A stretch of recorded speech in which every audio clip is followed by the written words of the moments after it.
Now in this lecture we are going to study the basic RS flip-flop circuit with NOR gates. And this circuit is a synchronous sequential circuit because there is no clock pulse involved. Now let's see that what is a flip-flop. Now a complete flip-flop with NOR gates has been shown over here. This complete circuit is one binary cell. It behaves as one binary cell. And it can store only one bit of binary information. That is, either it can store a 0 or it can store a 1. तो flip flop की जो output Q है, इस पे जो भी information होती है, हम कहते हैं कि ये जो है ये इंफॉर्मेशन इस सेल में स्टोर है. फॉर एग्जांपल अगर Q जो है इस वक्त 1 है तो इसका मतलब है कि ये जो हमारा फ्लिप फ्लॉप है या बाइनरी सेल जो है इसके अंदर इस वक्त 1 स्टोर हुआ है. और अगर हमारा Q जो है 0 है तो इसका मतलब है कि हमारे इस सेल के अंदर 0 स्टोर हुआ है. तो हर बिट के लिए हमें एक सेल चाहिए. अगर सपोजिंग हमने 10 बाइनरी बिट्स स्टोर करने हैं तो इस तरह के हमें 10 फ्लिप फ्लॉप्स चाहिए होंगे. तो अब हम देखते हैं कि ये फ्लिप फ्लॉप जो है ये काम कैसे करता है. तो इसको आप देखें कि इसमें 2 नॉर गेट्स हैं, एक नॉर गेट 1 है, एक नॉर गेट 2 है. नॉर गेट 1 को एक इनपुट गई हुई है जिसको हम रीसेट इनपुट कहते हैं R, और दूसरी इनपुट S है जिसको हम सेट इनपुट कहते हैं जो कि नॉर गेट नंबर 2 की इनपुट पे गई हुई है. और 2 की आउटपुट जो है वो 1 की इनपुट पे गई हुई है और 1 की आउटपुट जो है वो 2 की इनपुट पे गई हुई है. तो ये फीडबैक पाथ्स बने हुए हैं. तो जहां भी सर्किट्स में फीडबैक पाथ्स हों उनको हम सीक्वेंशियल सर्किट कहते हैं. तो इसका मतलब है कि हमारा ये जो फ्लिप फ्लॉप है ये एक सीक्वेंशियल सर्किट है और इसमें कोई क्लॉक इन्वॉल्व नहीं है. आगे चल के हम देखेंगे क्लॉक का क्या मतलब है. इसलिए इसको हम असिंक्रोनस सीक्वेंशियल सर्किट कह रहे हैं. अब ये है कि इस सेल के अंदर जो भी इंफॉर्मेशन है वो पक्की स्टोर रहती है, उस वक्त तक स्टोर रहती है जब तक हम इनपुट्स को मैनिपुलेट करके चेंजेस लाने की कोशिश ना करें.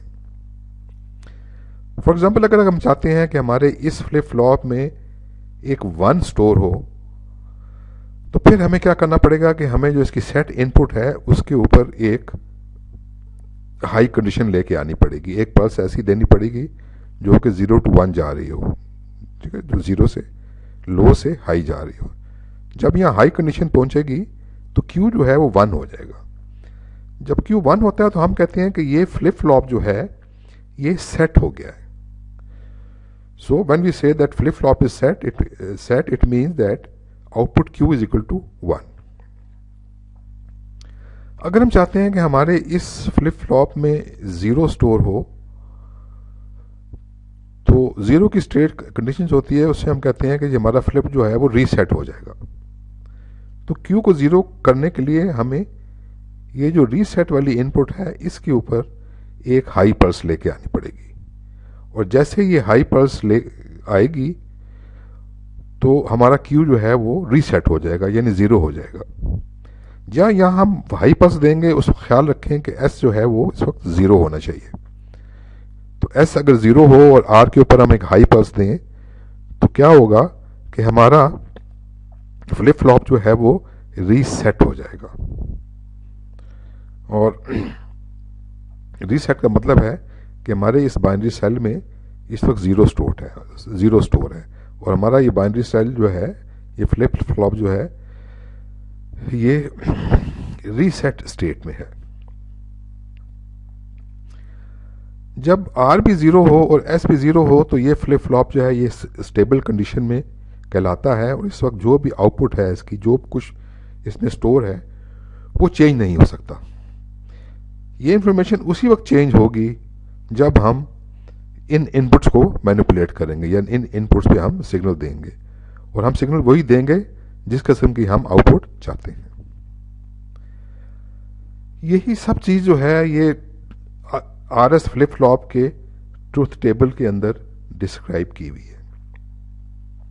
इसको हम आर एस फ्लिप फ्लॉप इसलिए कहते हैं कि इसकी एक इनपुट आर है और एक इनपुट एस है, इसी के ऊपर इसका नाम रखा हुआ है और उसका नाम इसलिए R S flip flop circuit रखा हुआ है और ये नॉर गेट्स के साथ ये सर्किट बना हुआ है।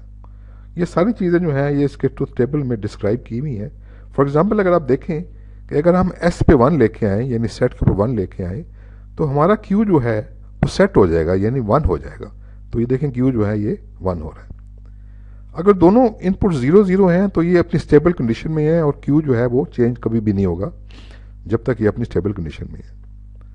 अगर हम आर के ऊपर 1 लेके आ जाएं तो आर तो रीसेट है तो ये सिस्टम को फ्लिप फ्लॉप को रीसेट कर देगा। तो क्या होगा कि क्यू जो है वो 0 हो जाएगा यानी रीसेट हो जाएगा।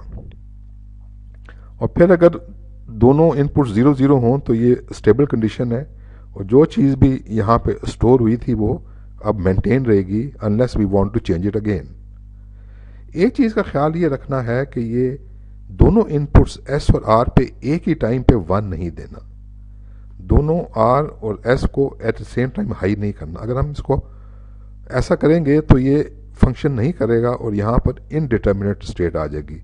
वो क्यू पे ये नहीं पता चलेगा कि 0 स्टोर है या 1 स्टोर है, बिकॉज वो रैपिडली चेंज करता जाएगा 0 1 0 1 और आपको नहीं पता चलेगा कि ये इस वक्त यहाँ पर स्टेट क्या है। तो ये एक बेसिक फ्लिप फ्लॉप को यहाँ पे डिस्क्राइब किया गया है और आपको ये दिखाया गया कि इसके अंदर इस फ्लिप फ्लॉप के अंदर इंफॉर्मेशन जो है वो किस तरह स्टोर की जाती है और इससे कैसे काम लिया जाता है। Okay, thank you very much.